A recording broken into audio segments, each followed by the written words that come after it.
lu la neex. kon dañ koy tàmbali fi ngeen daanale mbirum enquête la yéenekaay bi di enquête di wax ci élection ak wàllu ko xarfa fuufa bëjën yeeg xaatim yeeg kurusu 2 mètres yeeg yëpp ngi ci biir daal mystique bi daal mu ngi ci biir li nga xam ne moom mooy élection yi loolu de la ñu xëy fësal ci lu soxal mbirub élection yooyu ci yéenekaay bi di enquête beneen yéenekaay muy tribune dellu si na ci ñeent ñi nga xam ne ña ngay xëccoo ci lu soxal mbirub Dakar ak ñi nga xam ne ñoom it bu yaboo ñu sóoraale leen waaye dañu xam ne ci Walf li mu ko xamle élection locale yi benn scrutin la di maanaam benn dem ci bañ li nga xam ne moom mooy bés bi waaye teewul dina am ñaar jàpp sax ñetti voté lu ñu bari xamul loole nag Walf Quotidien dellu si na ci di xam ne ni du mbirum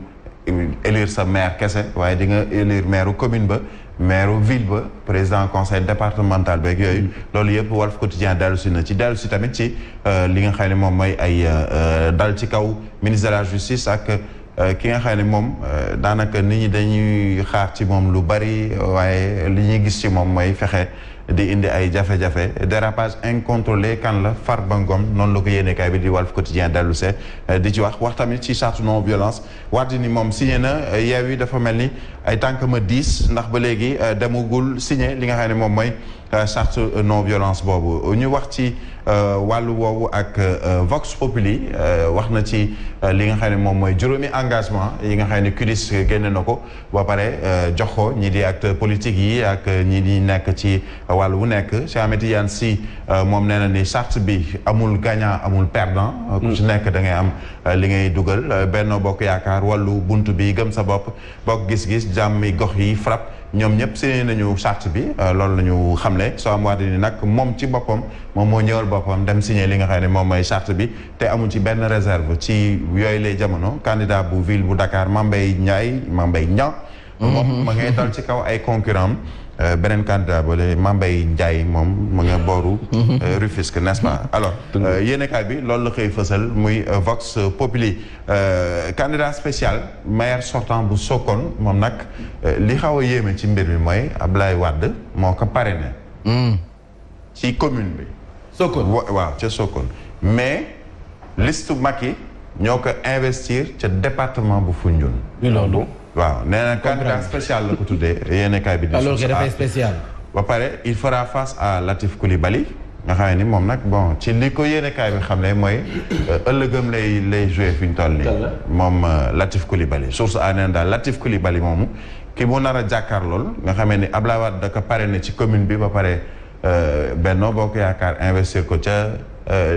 département bi moom fas yéene jàkkaarloog Latif Coulibaly te Latif moom ëllëgëm lay joué ci prochain gouvernement ni ko yéenekaay bi xëyee fësal Diouf Sarr nag yëkkati na kàddu moom nag ñi nga xamee ne signé wuñu charte bi dal na ci seen kaw ci ni ko yéenekaay bi xëyee fësal beneen yéenekaay tamit dellu si na ci wàllug ñooñee sax ñi yooyu ay Diouf Sarr Mame Mbaye les ministres là le mandat désertion des ministres amul benn ministre ak directeur bu nekk ca sa poste fi ñu toll ndax élection moom nag jeu de mots la def nee na ko chapeau maanaam vraiment ngàcce gàllaama vraiment sama gars yi macha allah amu ci kenn kuy ci yéen kuy liggéey muy ministres ak directeurs yi la ngeen def gongo vraiment chapeau loolu la waa ji wax di le mandat dellu si na ci Mansour Faye Sora n'est-ce pas kii Messi directeur u poste ak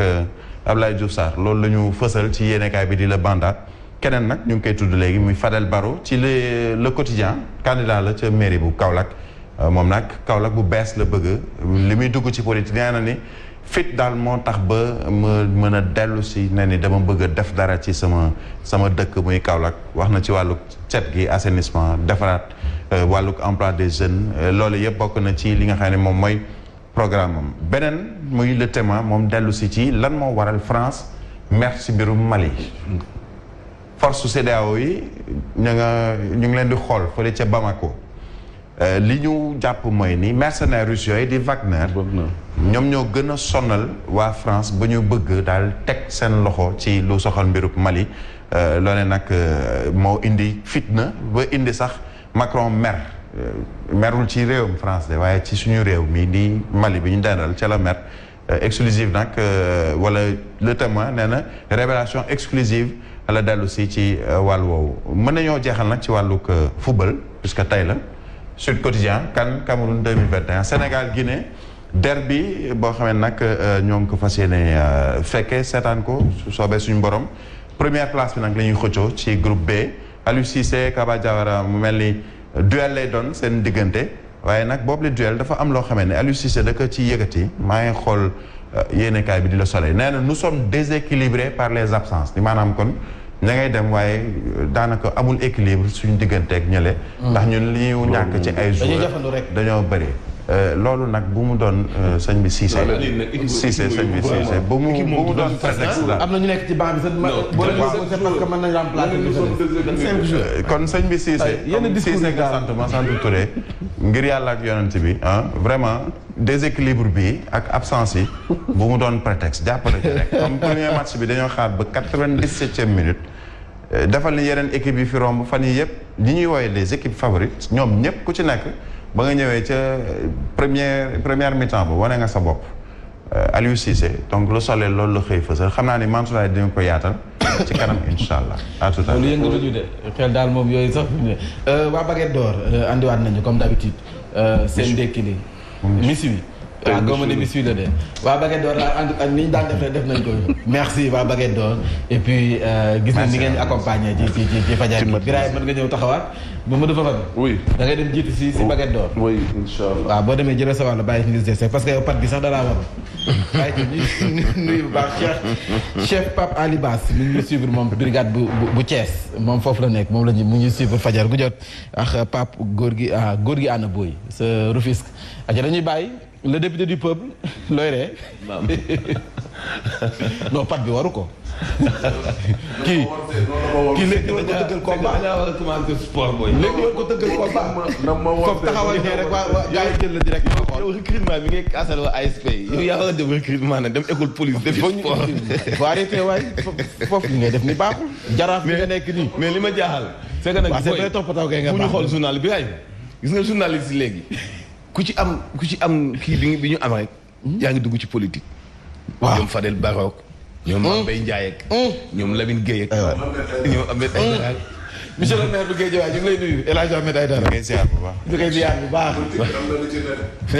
ne daal maag Birahim ñoo set ñoo kiling quoi waaw man de fasuma ko yéene moom incha allah waaw yow waaw fasuma yéene dugg si fii ku politique si kaw yaa ngi politique si suuf El Hadj jox ñu titre yi quoi amul problème alors bismillah salaamaaleykum ñu doore ko yéen ñiy déglu Zik FM di seetaan seen TV signature charte non violence bi nga xam ni commencé nañ ko ni ki démb soo xam wax di nii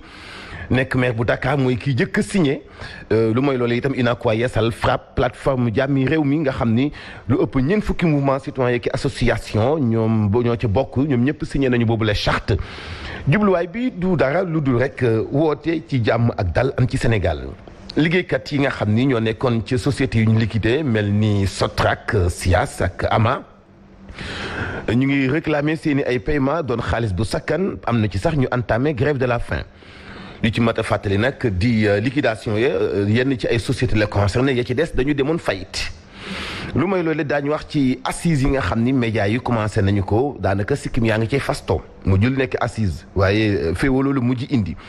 ñi nga xam ni ñoo di éditeurs yi nee nañu kenn impliqué wu leen ci ni mu jaadoo te assise kenn du ko caxatee noone gars yi itam nii daa mel ni dañuy daw ndaje ma ndax la ñu nekk ay patron te bëgg ñu tegal leen yenn charte yi waa Synpics nañ ci dellu soit sport dinañ ci ànd ak Baye Ma Anta Mboup yéen kay moo koy ndax képp ak moom su lay ci bundoy Faram Fàcc ak Mame Mbaye Ndiaye.